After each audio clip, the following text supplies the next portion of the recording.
د حکومت د طرفه چې د واده لپاره کم 2 لک روپۍ ملاویږي نو بدی کې به موږ رجسټریشن څنګه کوو یو څو ورځې مخکې موږ بدی باندې ویډیو کړو نو په هغې کې ځینې کسان وي چې موږ ته دغه طریقه وښایه چې بدی کې به موږ رجسټریشن څنګه کوو چې موږ ته هم دغه 2 لک روپۍ چې دي دا میلاو شي ځینې کسان وایي ته دروغ وایې او دا پروګرام چې دی دا نشته نو دا پروګرام چې دی دا زوړ دی او دا ډېر وخت نه چلیږي دا روپۍ چې دی دا ورکړی کېږي خو تاسو ته چې دی د دې پته نشته نو داسې به ډېر غریبانه نه چې هغو ته به د دې پروګرام چې دی پته نه نو تاسو دا ویډیو راولئ دا مخکې شیر کړئ چې نورو کسان ته ورورسي ځکه مخکې دا روپۍ چې دي دا کمې میلاوېدلې اوس دا روپۍ چې دي دا یې سیوا کړي دي 2 لک روپو ته چې دی هغې ته ورخجولي نو کم کسان چې ودونه کوي نو هغه د دې دپاره رجسټریشن کولی شي یو ویډیو مخکې موږ هم کړو چې په هغې کې موږ ویلو چې 25 کسانو لی په هغې کې ودونه کړو او په یو ځای باندې هغه ودونه شو په هغې کې چې دی شادي حال والا هم حکومت بک کړو ګاډې چې دی هغې والا هم سنبال کړی کپړې مپړې هر سره چې دي دا والا د حکومت د طرفه شوي او دغه 2 لک روپۍ چې دي دا یې والا هم ورکړی او دغه پروګرام چې دی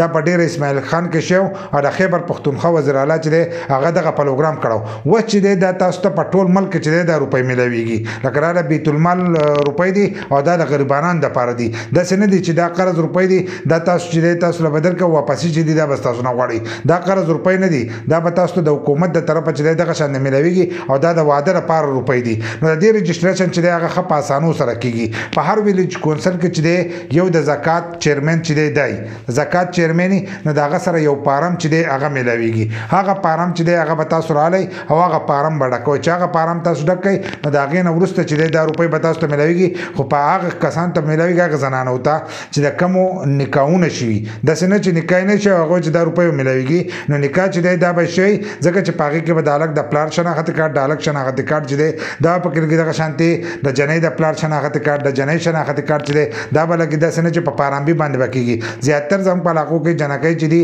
هغو د عمر چې دی د 18 کال نه په کمه باندې او هغه واده کېږي نو کېدای شي دغه کسان ته نه میلاویږي په پارامبي باندې غوره که دغه کار وشي دا زه خپل طرفه یم نور چې دی په هغې کې شناختي کارډ چې دی دا لازم لګي د شناختي کارډ نمبر چې دی دا پکې لګي نو دغه شناختي کارډ چې دی دا به د دې دپاره لازمي نو د هغې نه وروسته تاسو دغه رجسټریشن کولی شئ دا فارم به تاسو ته په ویلیج کونسل کې چې کم د زکات چیرمن هلته کې به لاړ شئ د هغه نه به تاسو دا تپوس وکئ چې د جهیز فارم چې دی دا راکئ دا روپۍ چې دي دا د جهیز روپۍ دي نو وایي د جهیز فارم چې دی هغه راکئ هغه فارم چې دی هغه به تاسو ډک کئ دغه شانتې ستاسو د زکات کم چیرمن چې دی د هغه ویریفیکیشن چې دی هغه به دې کېږي ستاسو ویریفیکیشن چې دی دغه به کېږي نو د هغې نه وروسته به دغه 2 لک روپۍ چې دي دا به تاسو ته میلاویږي لکه هغه به دا ګوري چې دی غریب دی که نه دی چې دغه وګوري چې ته د دې لپاره اهل یې نو هلو به تاسو ته دغه روپۍ چې دي دا میلاویږي دغه شانتې دا روپۍ چې دي تاسو له نه درکړی کېږي خو تاسو به ځئ د خپل ویلیج کونسل چې دی په هغې کې یو د زکات چیرمن چې دی هغه لازمي د هغه معلومات به وکئ